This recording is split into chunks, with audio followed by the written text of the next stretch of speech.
We're going to move over to Netflix for our next selection, which is a new natural history documentary series which arrived on Wednesday the 17th of April. It's called Our Living World, and here's a clip. From the densest forests to the deepest oceans to the hottest deserts, everything is connected through the vast web of life. Can you see the time has come? And now, for the first time, we're gonna reveal how. Yeah, this is really, really lovely. I think we've got to kind of know the David Attenboroughs of the world and what they produce, and just kind of the amazing exposure that the stuff that we can see through his lens that takes years often to get and put together. And it seems to be a kind of real sweet spot at the moment. People are massively interested, I suppose, in a world that's feels like it's spontaneously combusting. It's kind of, you look to nature and you always learn something, and I guess this is kind of capitalizing on that to a degree. Now it is different. It's voiced by Cate Blanchett, and it looks at the connections between the earth and nature and the different species, and how actually we're all fundamentally and intrinsically linked.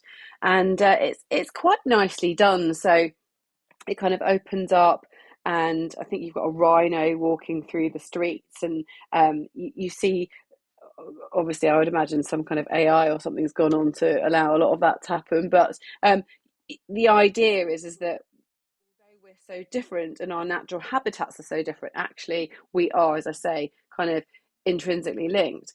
And she's got a really Cate Blanchett, I think, does a really good job of this, because she's got a really sort of calm voice.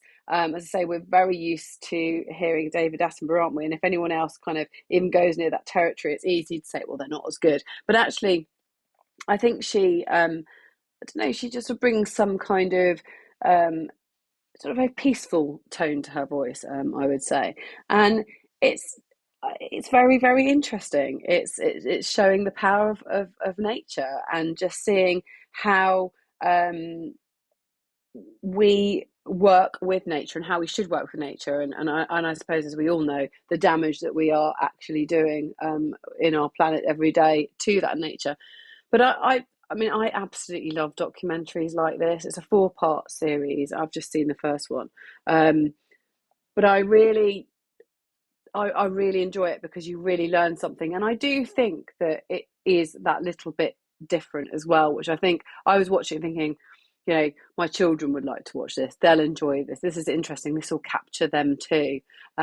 Lots of very sweet footage of, little baby animals and little, it kind of, and also I think the other thing I was going to say was the music is quite moving, which often with these documentaries they are. But no, I think very good. What do you think, Ian?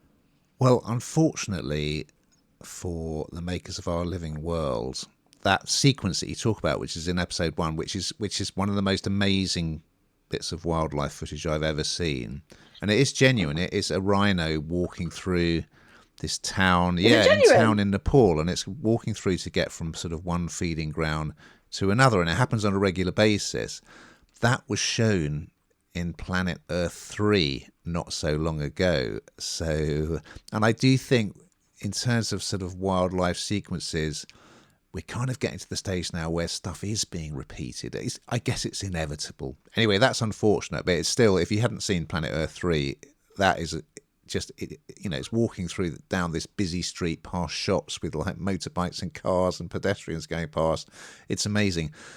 I liked they always have to come up with, what's our theme going to be for this natural history series? How are we going to link these sequences together, or choose, what we're going to go out and shoot? And I think this idea of connectivity works quite well.